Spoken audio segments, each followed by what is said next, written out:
ભુજમાં ટ્રાફિકની જે સમસ્યા છે એ દરરોજ ગંભીર બની રહી છે.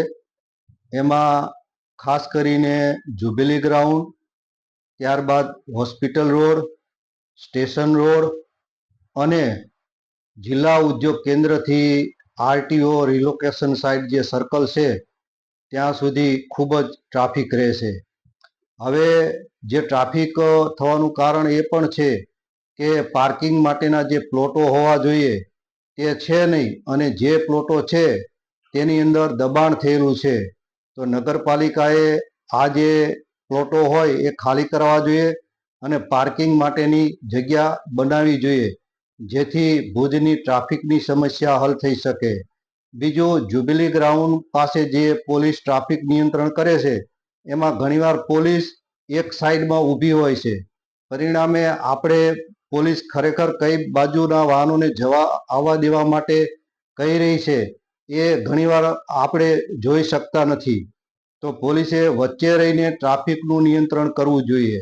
બીજું કે જે જ્યુબિલી ગ્રાઉન્ડ છે ત્યાં પોલીસ ઊભી હોય, લોકો જ્યુબિલી ગ્રાઉન્ડ આવે એટલે જ પોતાના વાહનો સ્પીડમાં દોડાવતા હોય છે. તો ત્યાં સ્પીડ બ્રેકર પણ રાખવા જોઈએ, જેથી કરીને વાહનોની સ્પીડ નિયંત્રણમાં થાય. હવે તમને વાત કરું જિલ્લા ઉદ્યોગ કેન્દ્રથી આરટીઓ રિલોકેશન સાઇટનું જે સર્કલ છે ત્યાં સુધી.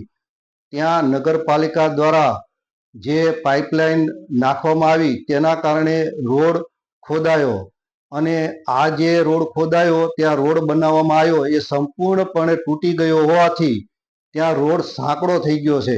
એટલે જિલ્લા ઉદ્યોગ કેન્દ્રથી ભારે વાહનો શરૂ થાય છે અને આરટીઓ રિલોકેશન સાઇટ સુધી એટલે કે માધાપર સુધી પણ આ વાહનો જતા હોય. આટલો જે વિસ્તાર છે ત્યાં ખૂબ ટ્રાફિક થાય છે અને ત્યાં પોલીસની હાજરી પણ હોતી નથી. તો ત્યાં પણ પોલીસની હાજરીની વ્યવસ્થા કરવી જોઈએ. બીજી વાત છે ટ્રાફિકની, તો ટ્રાફિક આપણું જે સિટી છે એ નાનું છે, પણ ટ્રાફિક જે છે એની યોગ્ય વ્યવસ્થા ન હોવાથી ટ્રાફિકની સમસ્યા સર્જાઈ રહી છે, જે દૂર કરવાનો પ્રયત્ન કરવો જોઈએ.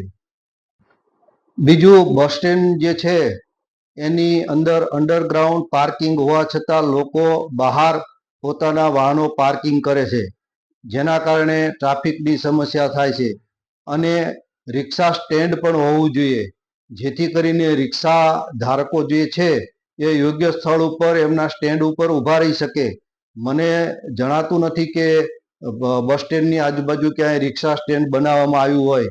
જો રિક્ષા સ્ટેન્ડની જગ્યા નગરપાલિકા દ્વારા નિર્ધારિત કરવામાં આવી હોય તો એ જગ્યા ખાલી કરી અને ત્યાં જ રિક્ષા ઊભી રહે એવી વ્યવસ્થા કરવી જોઈએ, જેથી બસ સ્ટેન્ડની આજુબાજુની જે ટ્રાફિકની સમસ્યા છે એ પણ હલ થઈ શકે. બીજું, સ્ટેશન રોડ જે છે ત્યાં પણ ખૂબ જ ટ્રાફિકની સમસ્યા છે. સ્ટેશન રોડ ઉપર યોગ્ય માર્કિંગ કરવું જોઈએ, કારણ કે એ રોડ જે છે એની ઉપર માર્કિંગ કરેલું હોય એટલે કે પટ્ટા દોરેલા હોય તો લોકો તેમના વાહનો એ જગ્યા ઉપર પાર્ક કરી શકે. એટલે સ્ટેશન રોડ પણ ગંભીર સમસ્યા ટ્રાફિકની ભોગવી રહ્યો છે, જેથી કરીને આ દૂર કરવા માટેનો પ્રયત્ન કરવો જોઈએ. બીજું એ છે કે આરટીઓ પાસે જે સર્કલ બનાવવામાં આવ્યું છે, એન્કર સર્કલ, એ એવું મોટું બનાવવામાં આવ્યું છે કે આવતા જતા વાહનો એકાબીજીને જોઈ શકતા નથી, જેના કારણે નાના મોટા અકસ્માતો અવારનવાર ત્યાં થાય છે. એટલે આ સર્કલ તોડી અને નાનું સર્કલ નગરપાલિકાએ બનાવવું જોઈએ. હાલમાં તો સ્થિતિ એવી છે કે સર્કલ મોટું અને રોડ નાનો, ત્યારે જો આ સર્કલને તોડી અને નાનું સર્કલ બનાવવામાં આવે તો વાહનો એકાબીજીને આવતા જતા પોતાની સાઈડમાંથી જોઈ શકે અને નાના મોટા અકસ્માતો જે થાય છે એ અટકી શકે.